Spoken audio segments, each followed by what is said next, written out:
E nessa nossa última aula sobre funções inorgânicas, a gente vai falar sobre os óxidos.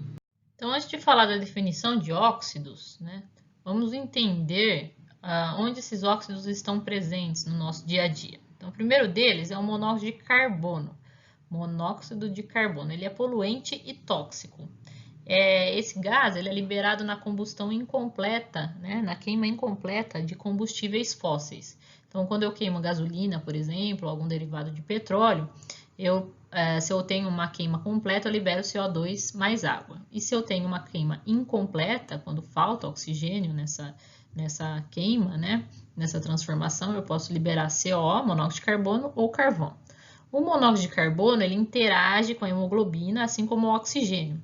Isso significa que, se eu estou em um ambiente com uma grande concentração de monóxido de carbono, eu posso morrer por sufocamento, porque ele interage com a hemoglobina, assim como o oxigênio, né? E ele faz uma ligação estável aí. Então, ao invés de oxigênio, a hemoglobina se liga com o monóxido, e aí, pela falta de oxigênio, a gente pode morrer por sufocamento. O segundo é o dióxido de carbono, também liberado pela queima incompleta, né, de combustíveis fósseis. O dióxido de carbono é o CO2, o gelo seco. A gente chama de gelo seco porque é o CO2 no estado sólido. E aí ele passa do estado sólido para o estado gasoso, ele sublima, né? Sem passar pelo estado líquido, sem ocorrer a fusão. Então, por isso, gelo seco, tá? Ele está presente nas bebidas gaseificadas, refrigerantes, água com gás, certo? E é um dos gases responsáveis pelo efeito estufa e o aquecimento global, né? Além das chuvas ácidas também. O terceiro é o peróxido de oxigênio, água oxigenada, né? Dependendo da concentração dela, ela tem uma utilidade. Então, até 3% ela pode ser usada como antisséptico ou alvejante. O Vanish, ele contém peróxido. Em concentrações maiores pode ser usado para clarear cabelo, né, pelos, e em concentrações superiores a 30% ele é usado como alvejante, clareador de madeiras e de tecidos, fibras têxteis. O óxido de cálcio, conhecido também como cal virgem, ele é utilizado em construção, né, e também na correção de pH de solo. Então, a cal, né, que é com L, que a gente escreve, mas é o óxido de cálcio, ele reage com a água e aí ele forma hidróxido de cálcio, uma base, ó, libera OH-, lembra? Então, ele forma uma base. E aí essa base, esse hidróxido de cálcio, ele é chamado de cal extinta ou hidratada, né? Então, é o óxido de cálcio hidratado que forma a base, hidróxido de cálcio. Então, se o pH estiver ácido, por exemplo, eu posso utilizar o hidróxido de cálcio para neutralizar esse ácido, né? Então, lembra lá, ácido mais base forma sal mais água, então você pode neutralizar o pH desse solo. O óxido de silício, conhecido como sílica, ele está presente na areia, né? E é o óxido mais abundante da crosta terrestre. Ele ocorre na forma de pedra, de areia, de quartzo, e é matéria-prima básica para a produção de vidro. Né? Então, misturada com cal e carbonato de sódio, então cal lá, né, e carbonato de sódio, sal, ele produz o vidro. Se eu misturo com o trióxido de diboro, que é outro óxido, ele produz os vidros mais resistentes, né, à temperatura, como o pirex, por exemplo. E o trióxido de diboro, ele é utilizado na produção de vidro borosilicato, né, que é esses vidros resistentes aqui, o pirex, e também na produção de fibra ótica. Sendo assim, então, a classificação de óxido é um composto binário em que o elemento mais eletronegativo é o oxigênio. Composto binário, eu tenho dois elementos químicos na minha fórmula. Um deles necessariamente tem que ser o oxigênio e esse oxigênio tem que ser mais eletronegativo. Se eu pegar lá a escala de eletronegatividade, ela cresce da esquerda para a direita na tabela periódica e de baixo para cima. Os gases nobres não entram, né, porque eles não têm tendência a interagir com outros átomos, eles já estão estáveis. Lembrando lá, eletronegatividade é a tendência que um átomo tem em atrair elétrons. Sendo assim, o flúor é o mais eletronegativo depois do oxigênio. Então, o oxigênio com qualquer um desses elementos forma óxido, com flúor não, porque o flúor é mais eletronegativo que o oxigênio, ok? E como é que eu chamo esses bonitos? Depende se o óxido for uma regra de nomenclatura e se ele for iônico, ele tem outra regra. Ligação óxido molecular é aquele que apresenta ligação covalente. Quando que a ligação covalente se estabelece? Quando dois ametais interagem, né? Então, oxigênio sendo um ametal, quando ligado a outro ametal, vai ser óxido molecular. E o iônico, ligação iônico, metal com ametal. Então, sendo o oxigênio um ametal, quando ele se liga com um metal, eu vou ter um óxido iônico. Óxido molecular, ametal com ametal. Óxido iônico, ametal com metal, ok? Então, comecemos pelos óxidos iônicos. Então, o óxido iônico vai se formar quando o oxigênio se ligar, interagir com um metal. E aí, como eu dou o nome, basta eu falar óxido e o nome do metal. Então, óxido de e o nome do metal. Óxido de sódio, óxido de cálcio, óxido de alumínio. A única exceção vai ser para os óxidos que têm número de oxidação variável, NOx variável. Então, todo mundo que está na família 1A tem NOx mais 1. Todo mundo que está na família 2A tem NOx mais 2. O alumínio está lá na 3A, que é do outro lado da tabela, tem NOx mais 3. Os elementos do meio da tabela, eles podem variar o número de oxidação. A prata, elas têm o número de oxidação sempre mais 1. Mas o ferro, ele pode ter número de oxidação mais 2 ou mais 3. E aí eu tenho que indicar, né? Porque se eu falar óxido de alumínio, eu sei que vai ser o Al2 ou A3, porque o número de oxidação do alumínio é sempre mais 3. Mas se eu falar óxido de ferro, eu não vou saber se é o ferro mais 2 ou mais 3. Então, eu tenho que diferenciar isso no nome. Então, se eu estiver falando do óxido de ferro mais 2, eu coloco óxido de ferro 2. Se eu estiver falando do óxido de ferro mais 3, eu ponho óxido de ferro 3. Ou então, essa aqui é uma nomenclatura antiga, tá? Mas se virem por aí já sabe do que se trata. O oso é aquela mesma nomenclatura que a gente utiliza para os ácidos e para os sais, né? Então, o oso é referente ao ferro de inox mais baixo e o ico é referente ao inox mais alto. Né? Então, oso menor, ico maior. Então, pode ser óxido de ferro 2 ou óxido ferroso, óxido de ferro 3 ou óxido férrico. Bom, como é que eu identifico aqui, só pela fórmula, né, o NOx do metal? Lembra lá, composto iônico, como eu formava? Colocava o número de oxidação, né, primeiro o cátion, depois o ânion, cruzava as cargas, eu tinha a fórmula do composto iônico. Aqui, né, tirando nos peróxidos, nos óxidos, eu sempre vou ter o oxigênio com número de oxidação menos 2, tá? Então, se eu sei que é menos 2 aqui, né, e aqui ele está na família 1A, é mais 1, menos 2, cruza as cargas, o 2 do oxigênio vem para baixo do sódio e o 1 do sódio vem para baixo do oxigênio. Então, 2 e 1, né, Na2O1. Aqui, ó, vamos para o Al mais 3 e O2 menos. Al mais 3 e O2 menos. O 3 do Al vem para baixo do 2 e o 2 do oxigênio vem para baixo do Al. Então, ó, cruzou L2, O3. Aqui no cálcio, ó, tá vendo que não tem 2 e 2? Por quê? Porque eu tô falando na menor proporção. Então, se o cálcio quer doar mais 2 e o oxigênio quer ganhar 2, então a proporção para que isso ocorra é 1 e 1. Então, aqui embaixo eu coloco 1 e 1. Então, se eu olhar na minha fórmula aqui, ó, embaixo, ó, tem 3 aqui, eu subo ele. Então, significa que o número do ferro, de oxidação do ferro, é mais 3. Tem 3 aqui? Mais 3. Tem 1 aqui? Então, significa que é mais 1. Desde que o número que vem aqui depois seja o 2. Por quê? Se o número que vier aqui depois for 1 também, significa que, na verdade, é mais 2. Tá vendo? Ó? Aqui, ó, é 1. Vamos ver se é 1 mesmo. Vem aqui embaixo. Tem 2? Não, tem 1. Então, não é 1, é 2.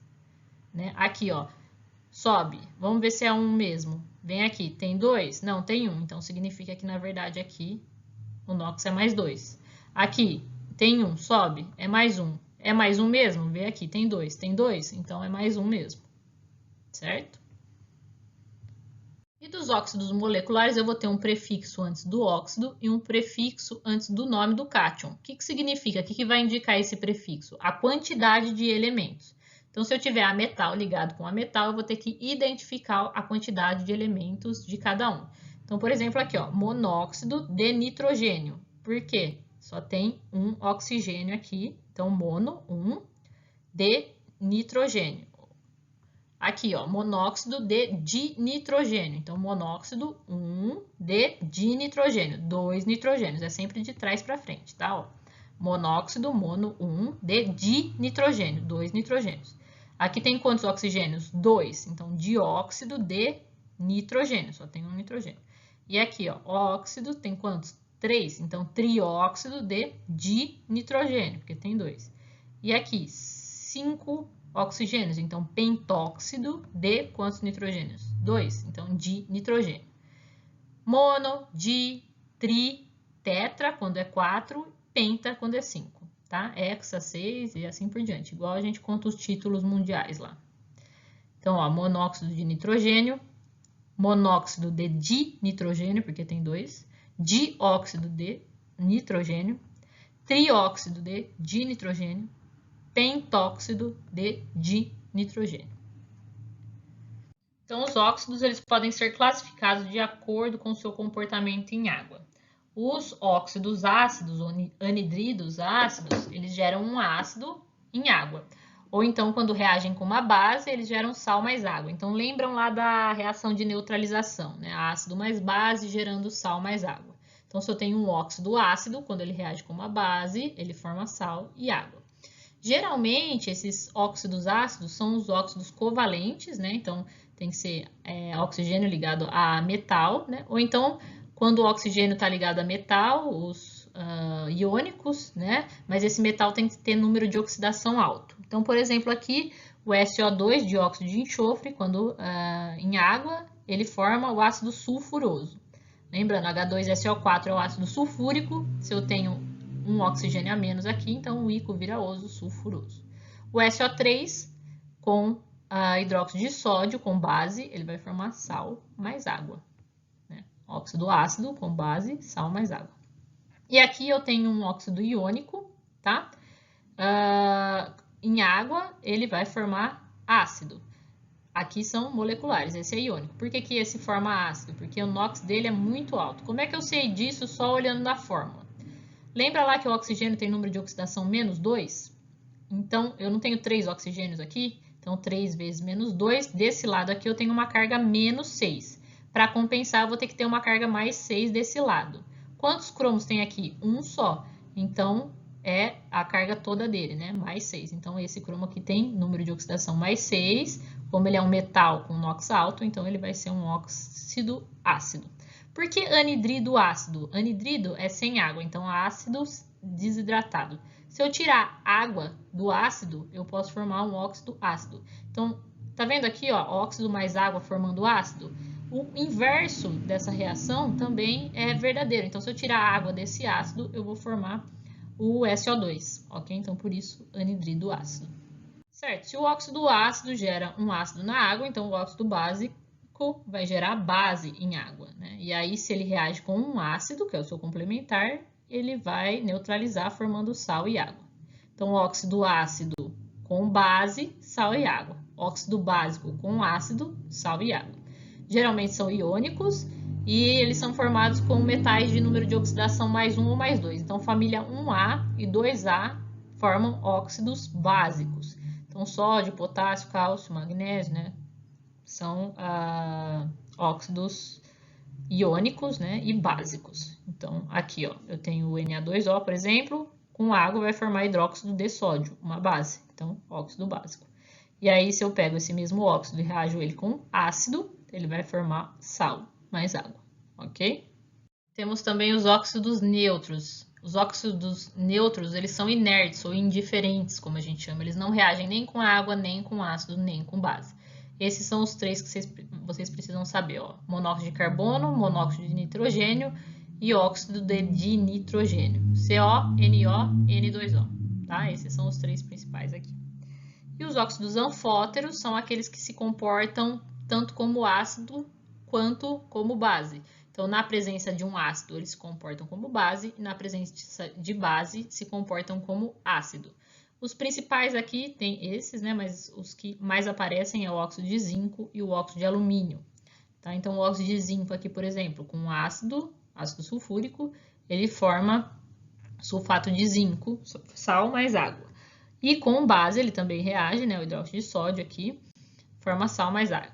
Então, ácido forte e base forte, tá? Os óxidos duplos ou mistos, na verdade, é a junção, a combinação de dois óxidos do mesmo elemento químico, né? Então, por exemplo, aqui o F3O4 ou o Pb3O4. Então, eu tenho aqui óxido de ferro 2 com ácido sulfúrico, formando sulfato de ferro 2 mais água. E aqui eu tenho óxido de ferro 3 mais ácido sulfúrico, formando sulfato de ferro 3 mais água. Quando eu junto essas duas reações, aqui eu vou ter 3 mais uma água, 4 águas, né? Sulfato de ferro 3, sulfato de ferro 2.